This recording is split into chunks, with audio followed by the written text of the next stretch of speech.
get it started. Okay. Okay. All right. Hey, Hello. Welcome back. I am Dr. Tisha. And I am Dr. Tracy. And we are Mahogany Mindset. Yes. Hello, everybody. So glad you're here. Yes, we made it quicker. Back to your screen. We're trying to be focused. Trying to get focused. And again, per usual, we thank you guys so much for your support. Yes, thank you. Yes. So this month is May, and May is mental health awareness, and so we're doing a giveaway, and we've gotten so much support from that too. So we appreciate that. Also, it's still time. It's still got time to win it. In it to win it. Put that information. Yes, it'll be up somewhere. You'll get to see it on the screen. On the screen. And I know last time we talked about too, I think we said, hey, email us, and we didn't give y'all the email. We did not. We'll put the email on here as well, okay? Yes. All right. So the email is the real mahogany mindset at gmail.com. So I'll probably just put it on there now, and we'll put it on there at the end. We're talking about a very hot topic. Oh, yeah. Right now. Speaking of the real. The real. So we know we said the last end of the other video we're going to talk about relationships or dating. But we were talking on the phone, like we always do, about dating, because I'm actually dating. And we were like, okay, to talk about dating, we need to talk about the things that hinder healthy dating. And so some of the things that hinder healthy dating are some of the behavioral things that people go through, or the mental health illnesses that people may go through, may hinder your dating life. The beliefs, all those things, culture, all that.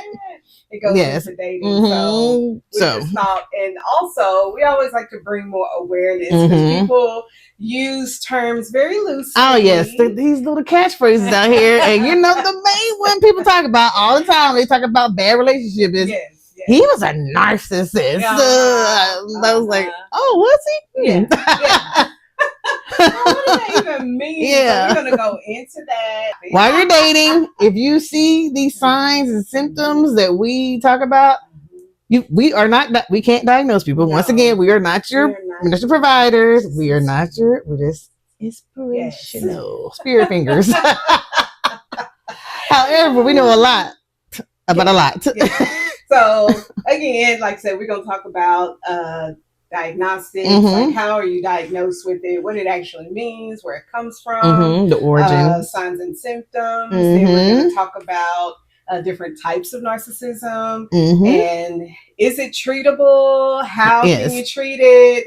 And is it clinical or conspiracy?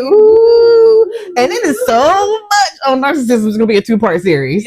Because we want to be almost three, maybe we got a lot, because we want to be thorough about this, because it is a misconception. It is really hindering people healthy relationships. It really is. Yeah. It really is. So I always say, I got all sorts of theories like that.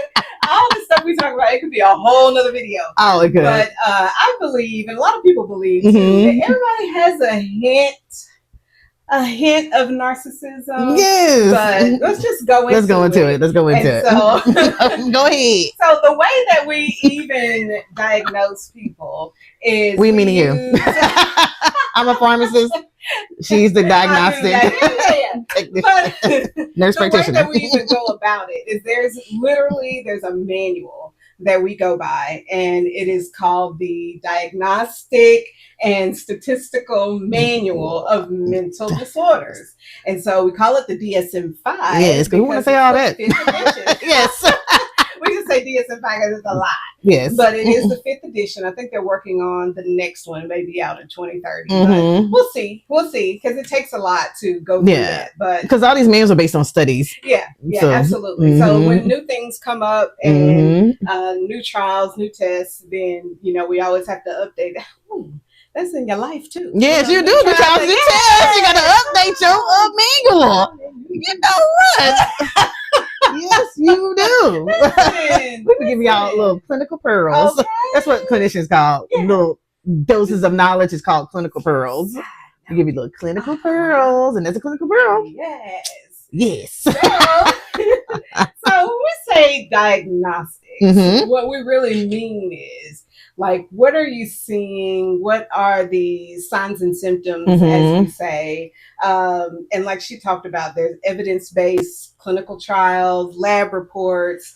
These are based on actual, like, scientific studies that can be replicated. Yeah, replication is key when you're talking about diagnostics. Because if it has happened once, it really, you can't say it is something. You have to be repeatable to say that it can be diagnosed that way. Go ahead, speak. Just because say it, girl.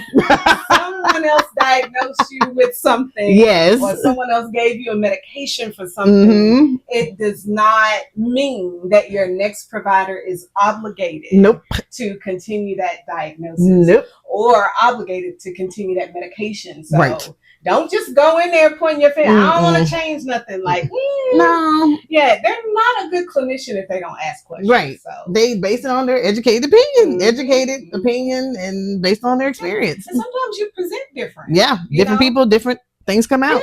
Yeah. You might feel more comfortable with a different clinician than another. So you might come out with more of your real personality. The real you. Making up because you want something. Yep. So narcissism is a personality disorder. Yes. Okay. It is a personality disorder. It is. So in the DSM-5, like we talked about, there are the personality disorders and also just the, I wouldn't say regular, but more common mental health disorders. So with the mental health disorders like the depression, anxiety, we believe that it is connected to a surplus or deficit of certain neurotransmitters in your brain, like just little chemicals. Little chemicals are released. You'll have receptors and the receptors all work together for the good of your brain. We're not going to go to the anatomy of your brain because, anatomy was the most, I hated that class. Side note, anatomy was so hard. Listen, I thought I was smart. I mean, I am a little bit, but anatomy and physiology humbled me. It humbled me a lot. A lot. Like, so you don't think you don't know, but this is what's going to happen when you learn it. Yes, anatomy and physiology. Yeah, anybody's out there that's going through any post grad like school, professional school, medical, we sorry. Yeah. Bless you. Bless you. Anatomy, physiology. But that just also, complicated too. That just tells you the complexity and the uniqueness and the power of God and how He made us. And not we ourselves. Divine. And then nothing just bang together and come together. He created us. Because the body is so complicated, but so very complicated. It works together for the good. Yeah.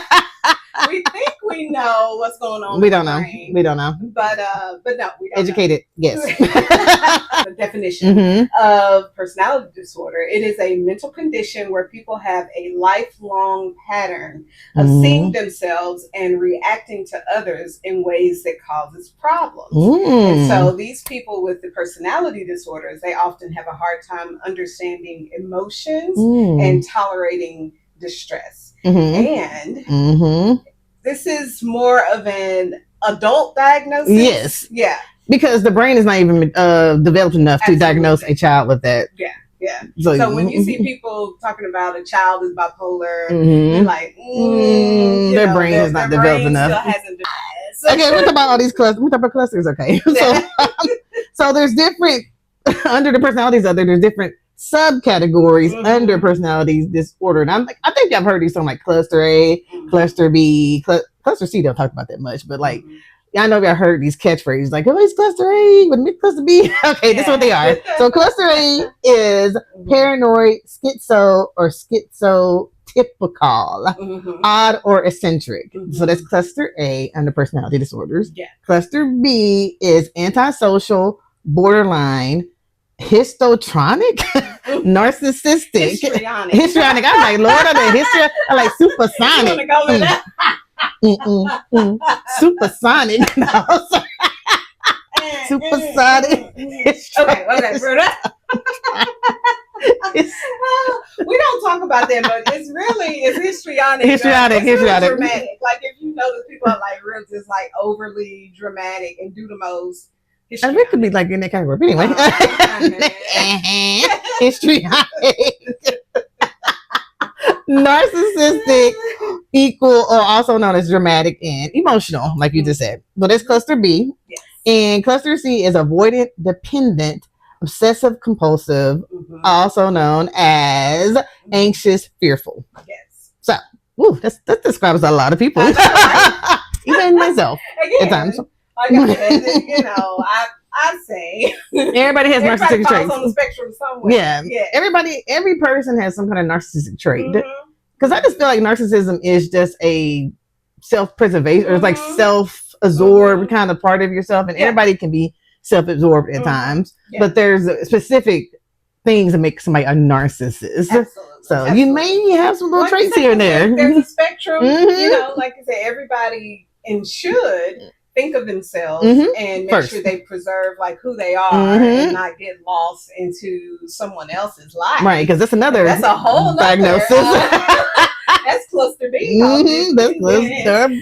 But and you see, everything kind of works together. Everything kind of connects. And so protect your brain. So where did narcissism come from? Where did it come from? Okay, so let's talk about the origin of the word. So it comes from Greek mythology, like everything else does.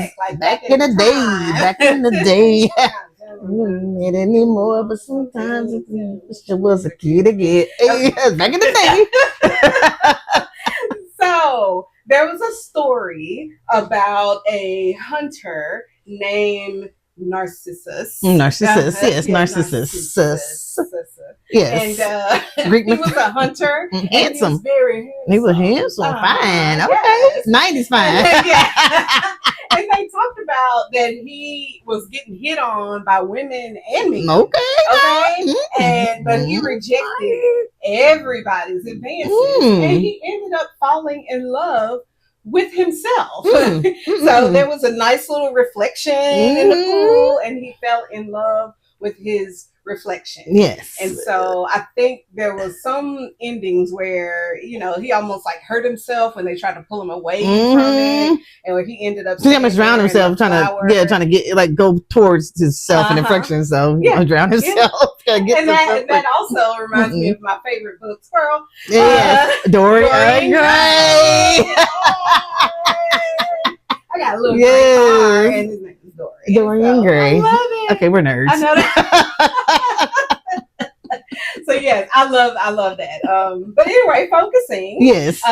So that is kind of where the word comes from, and then it goes again all the way back into the 1890s. Yes, we know y'all heard of Freud before. Yes. Sigmund Freud is credited for diagnosing or coming up with a lot of diagnoses for mental health disorders, and narcissism is one of them. Yeah. They say he's like the founder of psychoanalysis. So he really kind of focuses on the processes of your brain, how you interpret things, how you move through life, some developments. I know there are other people that have developmental theories as well. But he also came up with a list of the coping mechanism and defense mechanism. Oh, yeah. So we're going to talk about some of those too. Yes. So, I've heard of Freudian slips. He's very instrumental. Yes. And he also... Okay, so he also has some of the same theories that I have. Yes. I have all these theories about balance and proportion. Yes. If you don't have something, it's going to be somewhere else. Whatever you're lacking is going to be in some other area in your life. What he thinks about love as well. So narcissists more pull away from loving other people, and they pull more love into themselves because they didn't get enough love when they were children. Yeah. Or some of them got too much love. So it's too much or not too little. Yeah. I need love. Hey, we all need love. Yeah. We all need love. And if you don't get enough love as a child, I don't know.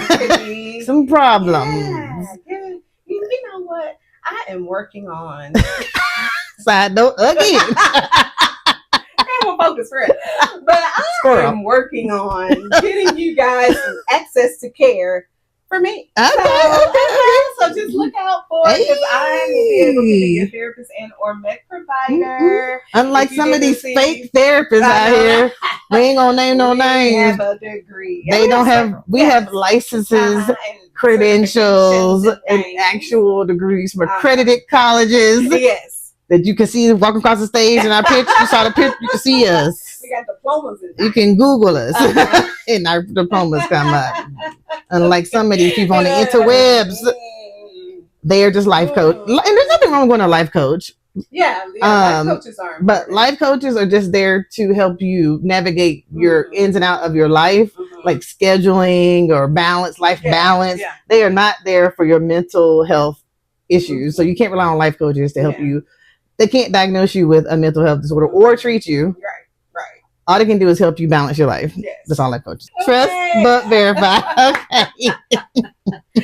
So again, it goes back to the narcissism and everybody having a little taint of it. So there is a difference between the narcissistic traits and narcissistic personality disorder. Let me go through the traits. Okay. Okay.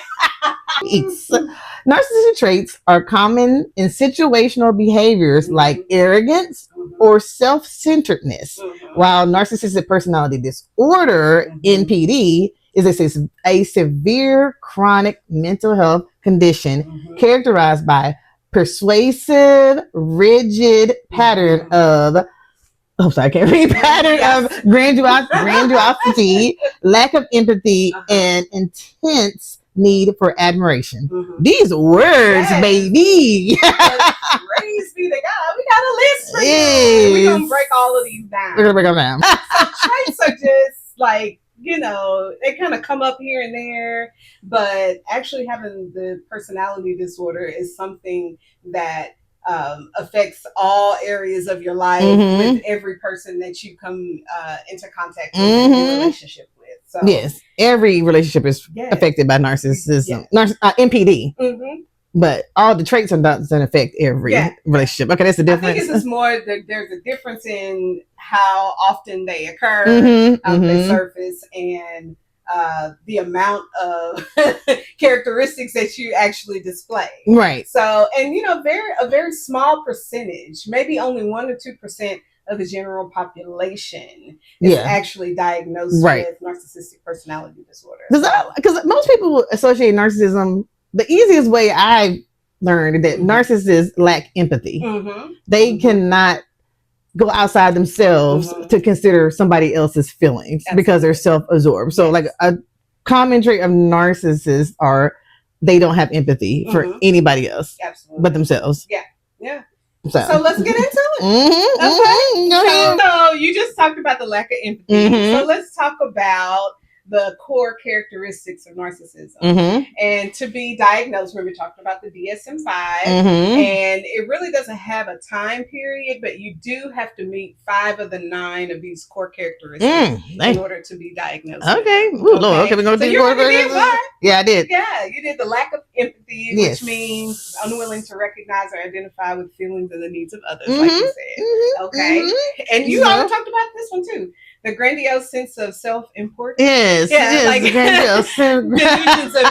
Delusions of grandeur. Yes. Thinking you better than somebody. Yes. Exaggerated achievements and talents. And we talked about differentials in the past too. So sometimes when people are having manic episodes, they can have a lot of delusions of grandeur. So it takes a skilled clinician to know this one.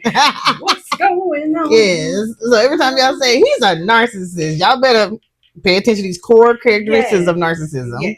Just because he don't like you does not mean he's a narcissist. All right. Now you can say he has narcissistic traits, but you can't label anybody as a narcissist. Yes. Please stop. But we do have, and this might be a good place to show the video of the guy mental illness. Mental illness. He is very good. He is he's a diagnosed narcissist who is under treatment for his narcissism, and about 10 years. About 10 years he's been in treatment, and he goes to a lot of videos. So we're gonna show one of his videos in this point right here. Now. I'm off to work. Love you. All right, leaf head. Have a good day. See, why do you say stuff like that? You know how I feel about people pointing out my flaws.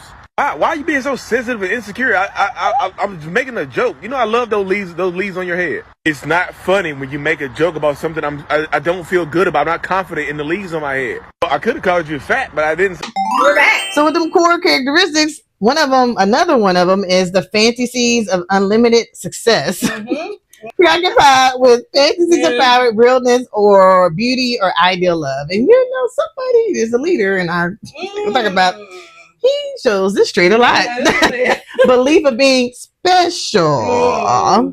Belief that they are unique and can only be understood by or should associate with other special or high status people. In other words, they think that you're low and they're higher than you. So only people on this level can understand what I am. Then you're looking like you're on my level. So what are you doing?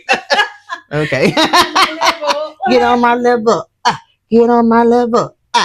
Okay. Requires excessive admiration. Oh my God. I'm speaking to myself reading these. Constant need for attention and admiration. Yeah. Sense of entitlement.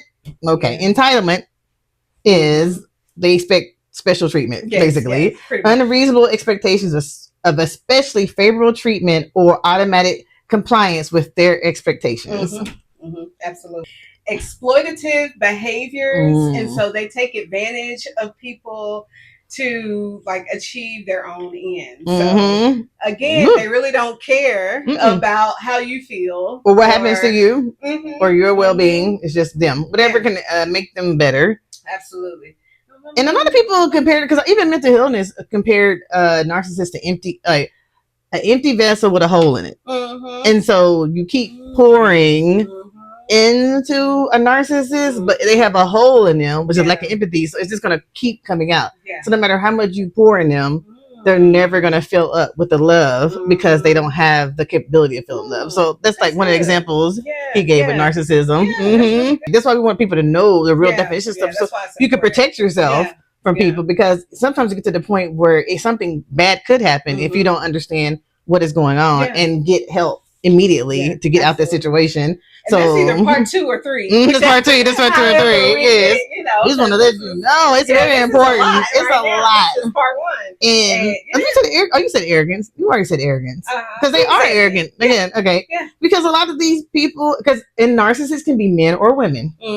I know people try to associate with men a lot, but a narcissistic person can be a man or a woman.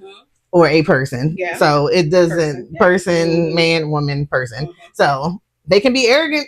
Too, it talks about envy, and they're often envious, even though they don't have empathy for them. They are envious, right? Probably because they have something that they want, right? Or I think they should have because they have fantasies of unlimited success, and they think they're special, more special than you. So or they think that people are envious of them, right? Because they think they're more special than more people. And a lot of these are, if you look up combination disorder.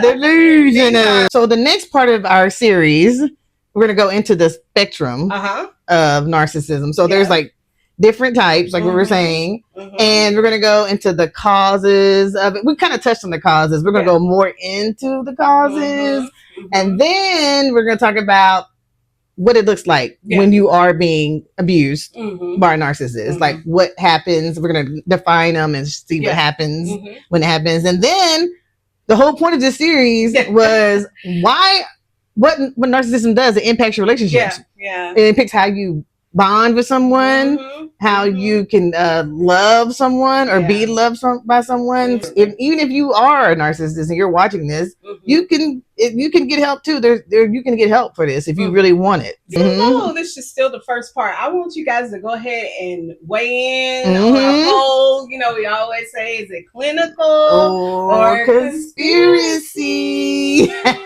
Do you think people just acting because they know they could get away with it? Right. The man in the mirror.